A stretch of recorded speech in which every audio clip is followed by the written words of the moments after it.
Bokaro steel city में विरंची नारायण जी से बात करने जा रहे हैं ताकि हम बोकारो की दशा, यहाँ की के आगे के भविष्य के बारे में बात कर सकें और साथ ही साथ भाजपा से इनके जुड़े हुए कार्यों के बारे में भी बात कर सकें। तो आज बात करते हैं विरंची नारायण जी से। सर, आपके बारे में तो बोकारो में बात करना मतलब सबको जानते हैं कि किस तरह से आपने ऐतिहासिक जीत हासिल की। 2014 से आप इतना अच्छा आपका सारा रिकॉर्ड रहा है, अच्छा काम भी किया आपने, गरीबों के लिए काफ़ी काम किया। मैं अभी रास्ते में देखते आ रही थी सब जगह जहाँ पे आपने जहाँ पे झुग्गी जो छोटे जगह पे लोग रहते हैं वहाँ पे भी सारा कुछ आपने निर्माण करवाया उनके लिए घरों का।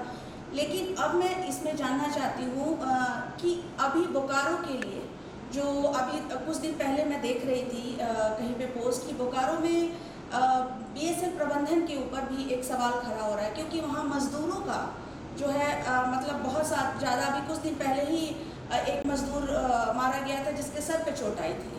और बीएसएल प्रबंधन के ऊपर आपने हमेशा से सवाल खड़ा किया है, क्योंकि आप ही इसके बारे में सवाल पूछते हैं और उनको मॉनिटर करने की कोशिश करते हैं कि आखिर वहाँ हो क्या रहा है, मजदूरों के कल्याण के बारे में बात करते हैं। तो ये सब कुछ के बारे में आपका क्या समीकरण है और क्या सोचना और इसको कैसे बदला जा सकता है? ये जब स्टील प्लांट बना था तो यहाँ के जो मूल निवासी थे, जो यहाँ के विस्थापित बंधु थे, उन्होंने कौड़ी के भाव में ज़मीन दिया था और ये सोचकर नहीं दिया था कि स्टील प्लांट बनेगा तो हमारा जीवन मुश्किलों से भरा। आज आप देख लीजिए 34,000 एकड़ ज़मीन विस्थापितों का लिया गया लगभग।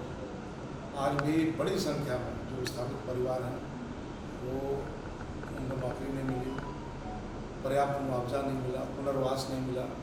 और मैंने लगातार पिछले 2014 से लेकर जितने भी सत्र हुए लगभग हर सत्र में मैंने इस विषय को गंभीरता से उठाया।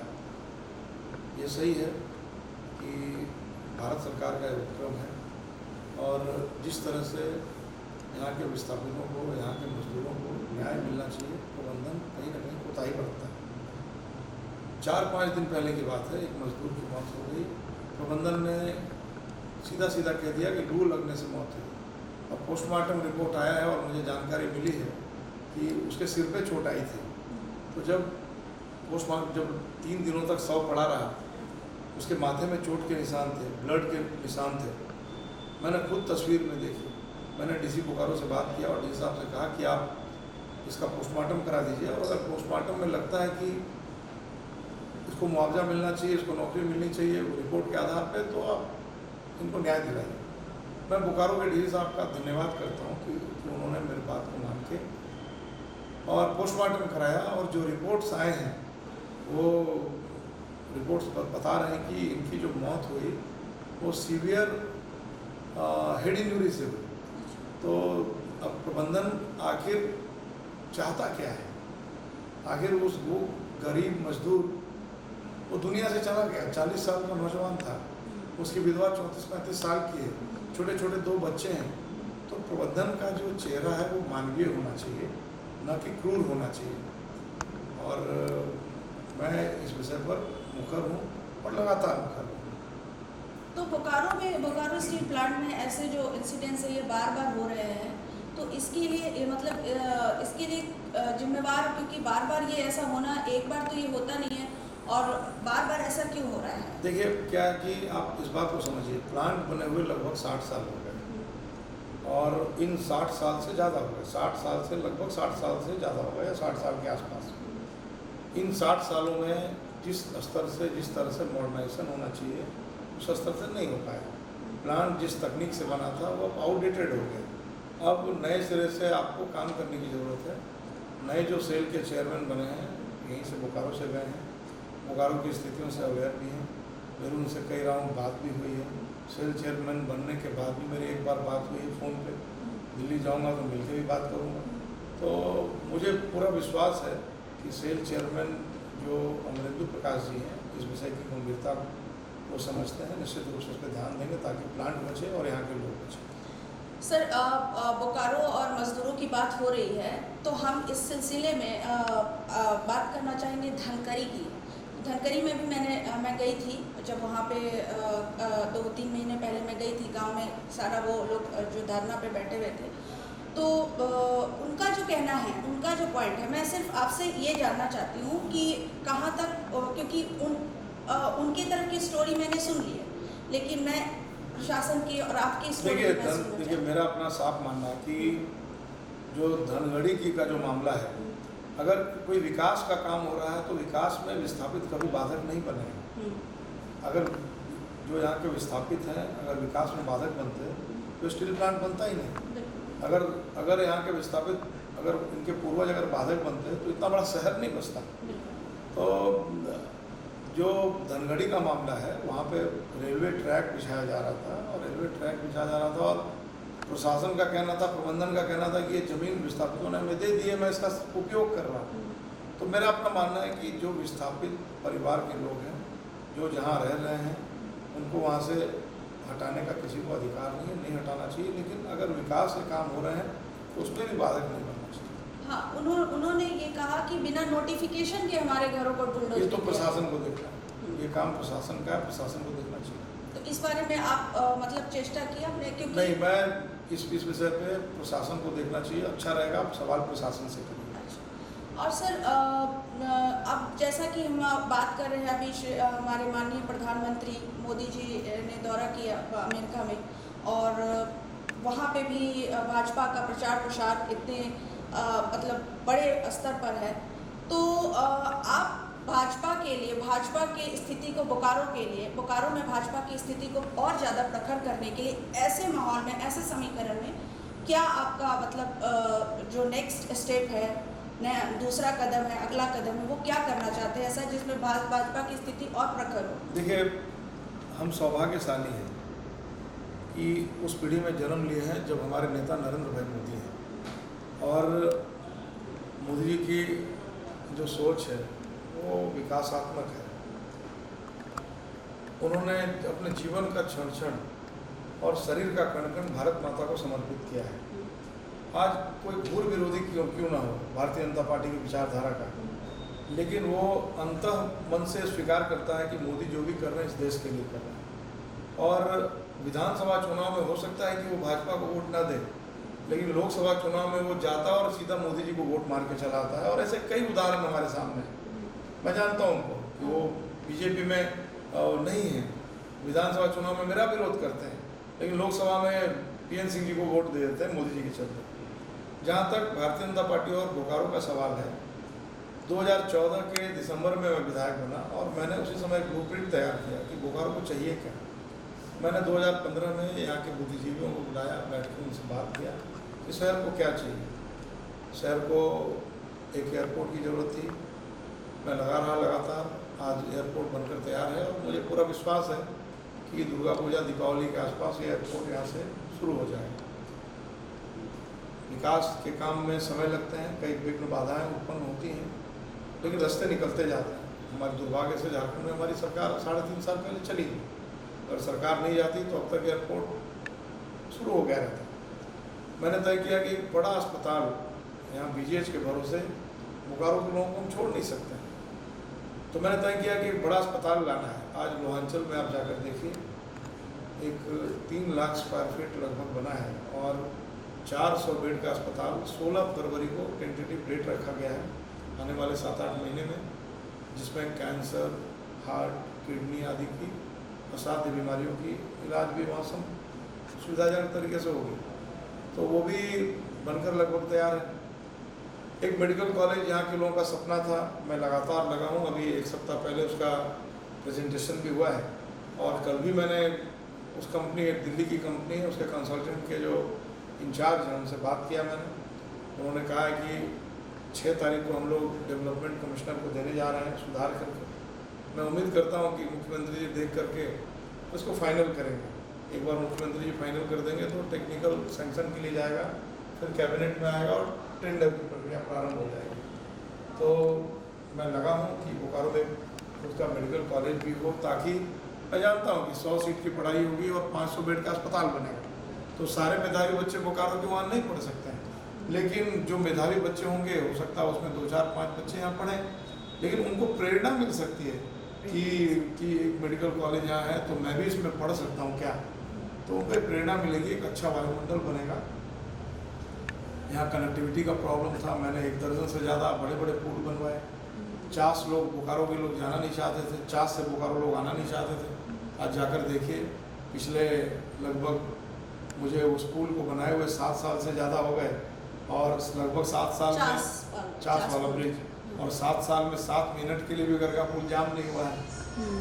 यहाँ बोकारो में एक टाउन हॉल नहीं था, अभी जाकर देखिए डीसी साहब के आवास के बगल में एक 1200 सीटिंग कैपेसिटी का well fitted seated full air condition well equipped light और साउंड सिस्टम के साथ एक भव्य और सुंदर टाउन हॉल का निर्माण तेज़ी से हो रहा है। 1 साल में वो भी तैयार हो जाएगा।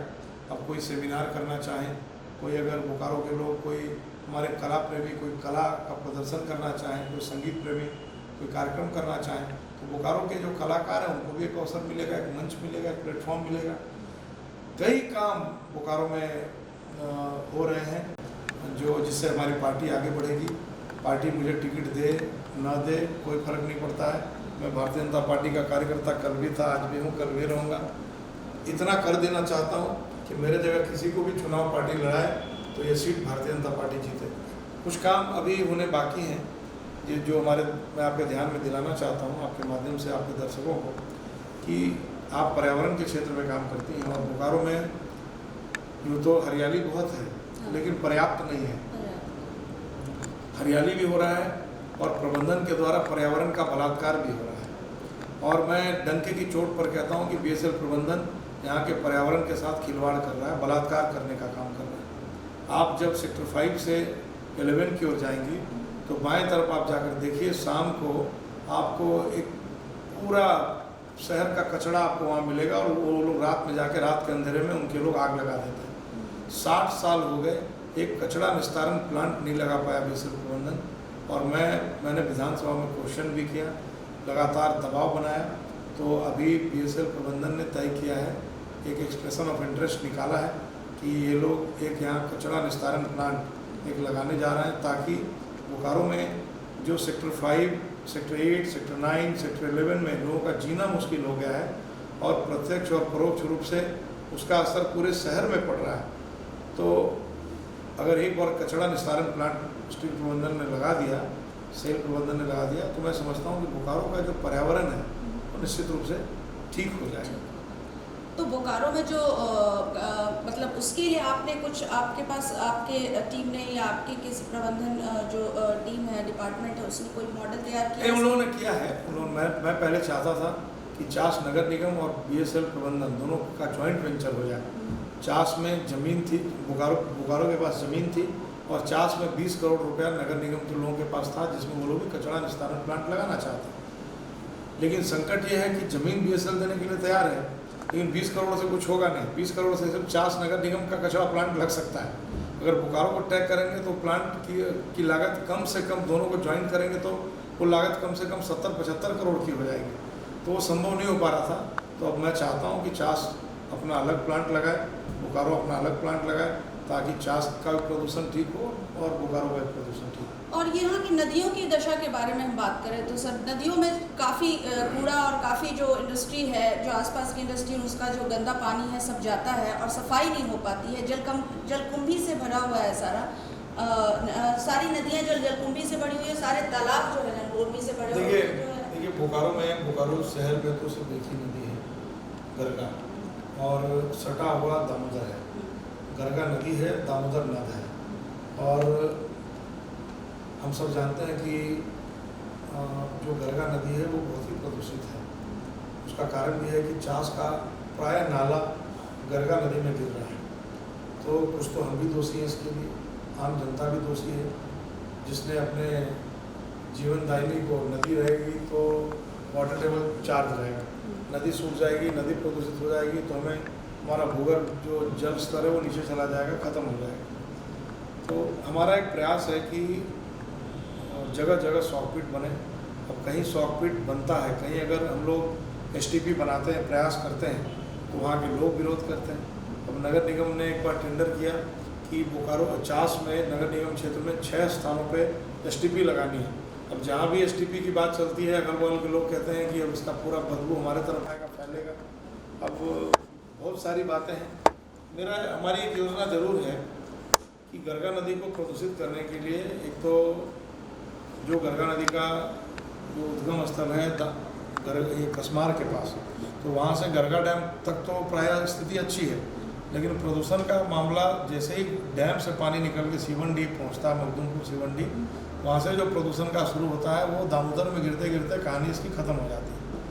तो मैं प्रयास करूँगा कि अगली बार इस प्रकार की कुछ व्यवस्था बने जिससे कम से कम चास नगर निगम का पानी और जो सटा हुआ इलाका मारापारी नल सेक्टर का इलाका, सीवंडी रितुडी का इलाका है, वहाँ से कोई नाले का पानी गरगा नदी में न घुसे, उसके लिए व्यापक कार्य योजना बनाने का प्रयास करूँगा जिसमें प्रशासन के भी लोग हों और आम जनता की भी सहभागिता हो, क्योंकि आम जनता की सहभागिता नहीं होगी तो कोई भी योजना इस प्रकार की सफल नहीं हो सकती। सर, मैं आपसे जानना चाहती हूँ कि कल जो है स्वर्गीय जगन्नाथ महतो जी की धर्मपत्नी ने शपथ ग्रहण किया है मंत्री के स्तर पर, बेबी देवी ने, तो क्या आपको लगता है कि झारखंड राजनीति में कुछ बदलाव आने वाली है इसकी वजह से? देखिए, मैं बेबी महतो जी को बधाई देता हूँ कि उन्होंने मंत्री पद स्वीकार किया है, लेकिन बड़ा दुख होता है, मेरी पूरी सहानुभूति उनके साथ है। उनके पति स्वर्गीय जगन्नाथ महतो जी एक आंदोलनकारी थे और मेरे बड़े भाई के तरह थे, लेकिन जिस तरह से उन्होंने कल शपथ ग्रहण किया वो मैं समझता हूँ कि झारखंड की जो 3.5 करोड़ आबादी है उसमें अधिकांश लोगों को दुख पहुँचाया होगा। मेरा मानना है कि राजनीति में अच्छे लोगों को, पढ़े लिखे लोगों को आना चाहिए जो चीज़ों को समझ सकें, नहीं तो हमें नौकरशाहों को कोसने की आवश्यकता नहीं है। हम नौकरशाहों को गाली देते हैं, कोसते हैं नौकरशाहों को। जब हम पढ़े लिखे नहीं होंगे, हम अगर निर्णय लेने की मुझ में क्षमता नहीं होगी तो नौकरशाह हमको चराएंगे। वो पढ़कर IAS बनकर आए हैं। तो कल का जो एपिसोड था उस पर मैं सिर्फ शुभकामना दे सकता हूँ बेबी महतो जी को कि वो अच्छा करें, हमारी शुभकामना है। लेकिन जिस सरकार की नींव ही भ्रष्टाचार पे खड़ी हो, हेमंत सोरेन जी की जो सरकार है वो भ्रष्टाचार की नींव पे खड़ी है। आज जो सरकार सिर्फ पत्थर में 1000 करोड़ का घोटाला करे, जो सरकार कोयले की चोरी करवाए व्यापक पैमाने पर, जो सरकार बालू की लूट कराए, अब झारखंड का बालू, गढ़वा का बालू नोएडा और गाजियाबाद जा रहा है, वो भी 1.5 लाख रुपये हाईवा, क्या कोई सोच सकता है? इस बीच कितने प्रदेश हैं, वहाँ से बालू नहीं जा रहा, झारखंड से बालू जा रहा है। तो जहाँ खनिज संपदाओं की लूट हो रही है, जहाँ के 2-2 IAS ऑफिसर जेल की सलाखों के पीछे जाकर चक्की पीसने का काम कर रहे हैं, जहाँ रोज़ ED और CBI के छापे पड़ रहे हैं, तो उस सरकार से झारखंड की जनता भी ऊब गई है और इस झारखंड की जनता जान रही है कि सरकार से झारखंड का भला होने वाला नहीं है। झारखंड समाप्त होने को है। जिस तरह से झारखंड में इस सरकार के आने के बाद लव जिहाद की घटनाएं बढ़ी हैं, इस सरकार के आने के बाद कहते हैं कि मुख्यमंत्री हेमंत सोरेन जी आदिवासी हैं, और जिस तरह से आदिवासी समाज का अस्तित्व समाप्त हो रहा है, और जो मुस्लिम गुंडे हैं, जो आतंकी हैं, जो आताताई हैं, जो लव जिहाद करा रहे हैं प्रलोभन के माध्यम से डरा धमका कर, और वो सबसे ज़्यादा प्रभाव डाल रहे हैं वो सीधे सरल आदिवासी और वनवासी बंधुओं के ऊपर। आज संथाल परगना का कोई भी ऐसा जिला नहीं बचा जहाँ पे बड़ी संख्या में बांग्लादेशी घुसपैठिए आकर और जो आदिवासी समाज है उनका अस्तित्व मिटाने पर लगे हैं। आज कोई भी ऐसा जिला नहीं है जहाँ बड़ी संख्या में हमारी आदिवासी बहन बेटियों की मुसलमानों ने आबरू लूटने का काम नहीं किया। आज ऐसे सैकड़ों उदाहरण हैं, 1.5 दर्जन से ज़्यादा उदाहरण मीडिया की सुर्खियाँ बनी हैं, जहाँ 50 टुकड़ों में हमारी बेटियों को, बहनों को काटने का काम किया उन लोगों ने। लेकिन सरकार तमाशाबीन है। आज आदिवासी बेटियों से मुसलमान शादी कर रहे हैं, और शादी करके जो बच्चे पैदा हो रहे हैं वो मुसलमान हो रहे हैं, उनसे शादी कर रहे हैं और उनके नाम पर ज़मीन खरीद रहे हैं। आदिवासियों की 200 एकड़ ज़मीन खरीदा, और एक समय ऐसा आएगा आने वाले 20-25 साल बाद जब 1 इंच ज़मीन आदिवासियों की बचेगी नहीं। पावर भी उनका ले रहे हैं, वो उनको मुखिया बना रहे हैं। शादी करने के बाद वो खुद मुसलमान है, उनको आदिवासी बहन को मुखिया बना दे रहे हैं, जिला परिषद सदस्य बना रहे हैं, जिला परिषद का चेयरमैन बना रहे हैं, पावर इंजॉय कर रहे हैं। तो ये सब इस सरकार को दिख तो नहीं रहा। आपके कहने का जो है तात्पर्य ये है कि 1932 खतियान का जो मामला है वो आदिवासियों के भलाई में कहीं भी मतलब कारगर नहीं है, आपका ये? देखिए, आप मुझे लग रहा है कि सवाल को आपने मेरे जवाब को समझा नहीं। मैं तो ये बात बोला ही नहीं। मैं तो आज भी मानता हूँ कि जो यहाँ के मूलवासी हैं, जो यहाँ के आदिवासी हैं, उनको उनका अधिकार मिलना चाहिए। और हमारी पार्टी ने मुखर होकर कहा कि जो यहाँ के मूलवासी हैं उनको उनका अधिकार मिलना चाहिए। आखिर क्यों नहीं मिलना चाहिए? मैं ये सवाल करता हूँ, जो हेमंत सोरेन विधानसभा में आकर ये उनसे सवाल करिए, मुझसे मत करिए। हेमंत सोरेन जी ने कहा कि 1932 का खतियान लागू नहीं हो सकता। ये पार्लियामेंट, ये विधानसभा में कहा। बाद में जब दबाव बना तो उन्होंने कहना शुरू कर दिया 1932 लागू होगा, फिर कह दिया लागू हो गया, और लागू हो गया कह दिया, फिर हाईकोर्ट ने टर्न डाउन कर दिया। तो आप कोई भी ऐसा कानून क्यों ला रहे हैं जो जिसमें आपको मुंह की खानी पड़ रही है? अगर कोई भटका हुआ व्यक्ति है तो उसको आप समझाने का काम करेंगे कि आग में घी डालने का काम करेंगे? तो मेरा मानना है कि जो यहाँ के मूलवासी हैं, जो यहाँ के आदिवासी हैं, उनको उनका अधिकार मिलना चाहिए। और इसमें कोई किंतु परंतु नहीं। रघुवर दास जी ने क्या कहा था? रघुवर दास जी ने तो ये कहा था कि चाहे तृतीय वर्ग हो या चतुर्थ वर्ग हो, इस दोनों की नौकरियों पे अधिकार हमारे यहाँ की जनता का है। यहाँ के जो मूलवासी हैं, आदिवासी हैं, उसका है। अंबेडकर जी ने 10 साल के लिए आरक्षण दिया था, आज तक आरक्षण नहीं हटा। अगर 10 साल के लिए अगर उनको आरक्षण मिलता मूलवासी आदिवासी को, जीवन में कोई हटा नहीं सकता था। इस बात को समझिए। लेकिन भारतीय जनता पार्टी के रघुवर सरकार की उस नीतियों का उन लोगों ने, जेएमएम ने विरोध किया, तो आज वो खुद ही अपने जाल में फंस गए। और आखिरी 2 सवाल के साथ मैं इस साक्षात्कार का समापन करूंगी सर। लास्ट ये सवाल है सर कि यहाँ पे भू अतिक्रमण का मामला बढ़ता जा रहा है, बोकारो, और जो वन है उसे घुटते जा रहे हैं। जैसा कि आपने कहा सेक्टर 11, 8 उस तरफ भी है, और बाकी जो राधा। देखिए, मैं सिर्फ बोकारो की बात नहीं कह रहा हूँ। मैं तो कह रहा हूँ कि ये सरकार नहीं चला रही, ये सर्कस चला रही है। और इन्होंने बाकायदा एजेंसी दिया हुआ है एक अपने विधायकों को, किसी को अपने लोगों को, किसी को कोयला चुरवाने का एजेंसी दिया, किसी को कोयला लुटवाने का एजेंसी दिया, किसी को बालू लुटवाने का एजेंसी दे दिया, किसी को ज़मीन लुटवाने का एजेंसी दे दिया। रांची में जब ये लोग सेना की ज़मीन को लूट सकते हैं तो आम गरीब आदमी का ज़मीन लूटने में इनको 2 मिनट लगेगा। आज रांची में बड़े बड़े ज़मीन 2-2 एकड़ 3-3 एकड़ ज़मीन, में कई उदाहरण आपको दूंगा। मेडिका के सामने जो पार्किंग था, फेरालाल रांची का एक प्रसिद्ध व्यवसायी, उसके ज़मीन को लूट लिया। किसने लूटा? रांची का डीसी जो जेल की सलाखों के पीछे है, वो 1 दिन की छुट्टी लेता है, वो छुट्टी पे चला जाता है और पुलिस जाके वहाँ कब्जा कर लेती है।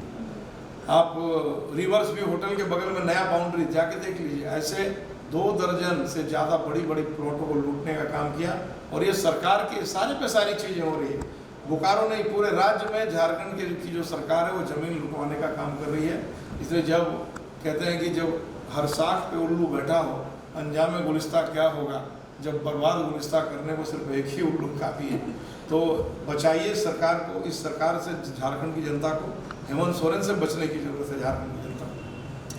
अब आखिरी सवाल सर, आपने जैसे आपसे मेरी बातचीत हो रही थी तो आपने कहा कि आप भी पत्रकार रह चुके हैं और पत्रकारिता का समर्थन करते हैं, तो पत्रकारिता का नया परिवेश आप क्या देखना चाहते हैं? एक पत्रकार एक कॉमन पर्सन के मतलब पॉइंट ऑफ व्यू से। देखिए, मेरा मानना है कि जो पत्रकार हैं आज, रियल पत्रकार हैं, आज उनका शोषण हो रहा है।